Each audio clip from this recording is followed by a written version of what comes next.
那是温以宁最后一次见宋燕完整的样子，不是后来病房里那具支离破碎的躯壳，而是他握着方向盘，眼神决绝的冲向死亡的那一刻。他不知道，他等这个机会，等了整整12年。宋燕在 ICU 里躺了3个月，没有人来看他，他的父母已经死了，他的朋友魏灵，他的人生像一张被揉皱的纸，没有人愿意把它摊开看看上面写了什么，只有护士偶尔会进来，换掉点滴，在本子上记录他的生命体脂，一切正常，心跳、血压、呼吸全都正常，可没有人知道，他的大脑选择了遗忘。温以宁走进那间病房的时候，手里提着一袋苹果，他不知道他爱不爱吃苹果，事实上，他对他的一切都一无所知，除了他的名字，除了他做过的那些事，除了他差点为他死掉。宋燕，你是谁？温以，我叫温以。宋燕，不认识。没有人知道那块墓碑下埋的是谁，连每个月15号来扫墓的那个男人也不知道，他只知道他必须来，必须带满天星，必须坐2个小时，必须抽完1整包烟，必须在天亮之前离开，像一种仪式，像一种惩罚，像一种他记不起原因的习惯。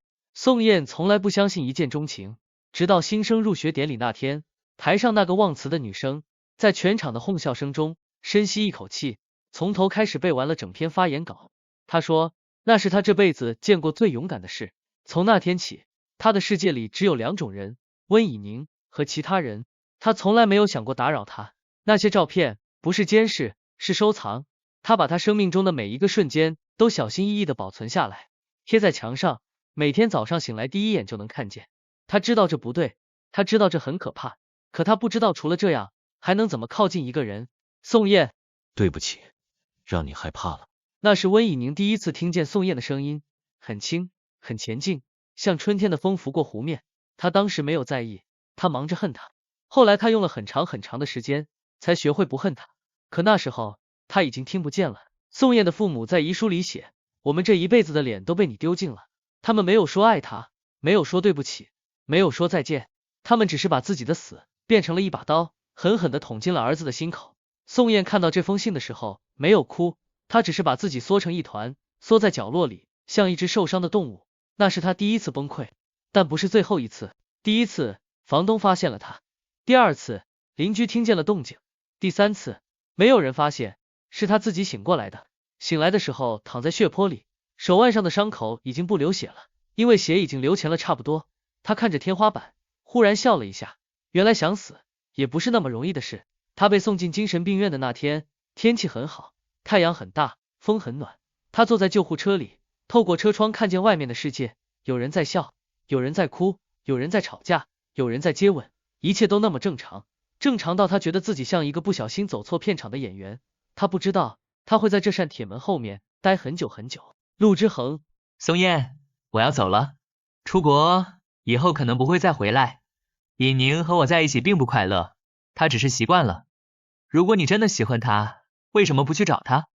他挂了电话，把手机放进口袋，拉着行李箱走进了安检口。他不知道，他刚刚按下了一颗按钮，引爆了一个人最后的理智。宋燕跟了温以宁一整天，从他出门到他买咖啡，到他开车上高速，他不知道自己在做什么，他不知道自己要跟到什么时候，他只知道他不能让他离开自己的视线，因为一旦离开，他就再也找不到他了，他的人生就会重新变成一片空白，而那片空白他已经填不满第2次了。那1秒钟里，宋燕想了很多，她想起了新生入学典礼上忘词的女生，想起了她笑起来左边的酒窝，想起了她喝热可可的样子，想起了她报警时看她的最后一眼。最后她想，至少这一次，她会记住我，不是记住一个跟踪狂，不是记住一个变态，不是记住一个让她想吐的人，而是记住一个为她死过的人。值得了。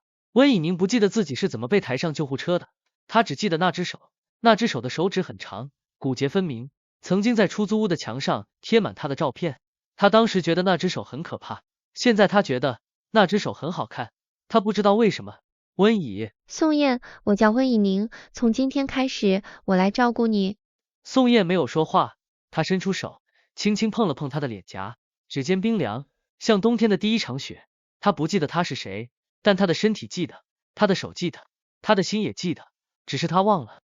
温以宁不知道宋燕喜欢喝什么，他问了护士，护士说不知道，他问了医生，医生说不清楚，他翻了病历，病历上什么都没有。最后他泡了一杯热可可，端到宋燕面前。宋燕看着那杯热可可，忽然红了眼眶。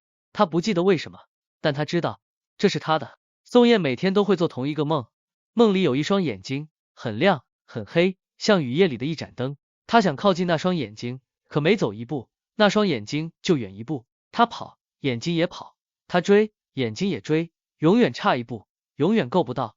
每次醒来，枕头都是湿的，她不知道自己在哭什么。温怡，宋燕，张嘴。宋燕不理他。温怡，宋燕，这药不苦的，我尝过了。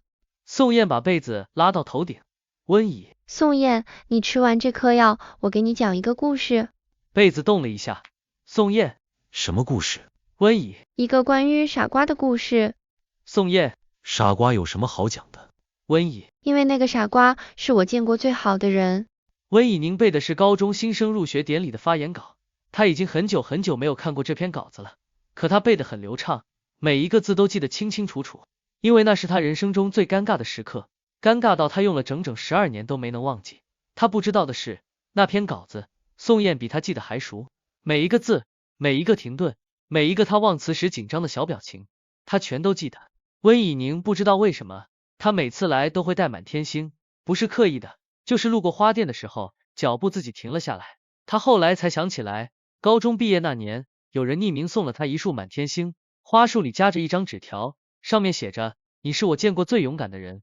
他当时以为是陆之恒送的，陆之恒说不是，他没有追究。那束花枯萎之后，就被他忘记了。宋燕的记忆像一面被砸碎的镜子，碎片散落一地，每一片都很锋利，每一片都割得他很疼。可他开始捡了，一片一片的捡，满手是血也不肯停，因为他知道那些碎片里有他，陆之恒。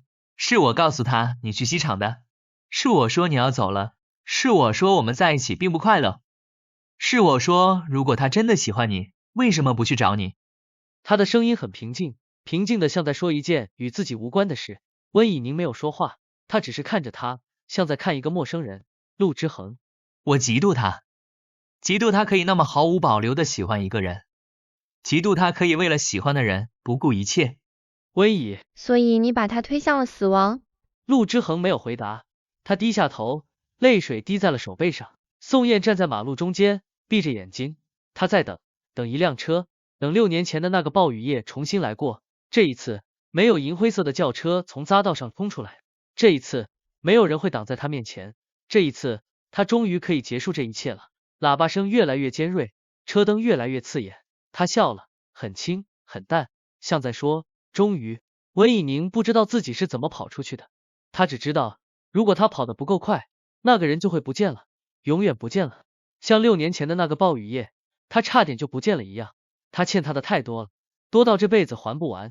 可至少这一次，他要站在他面前，不是在他身后，不是在他看不见的地方，是站在他面前，让他一睁开眼睛就能看见他。温以，宋燕，你疯了。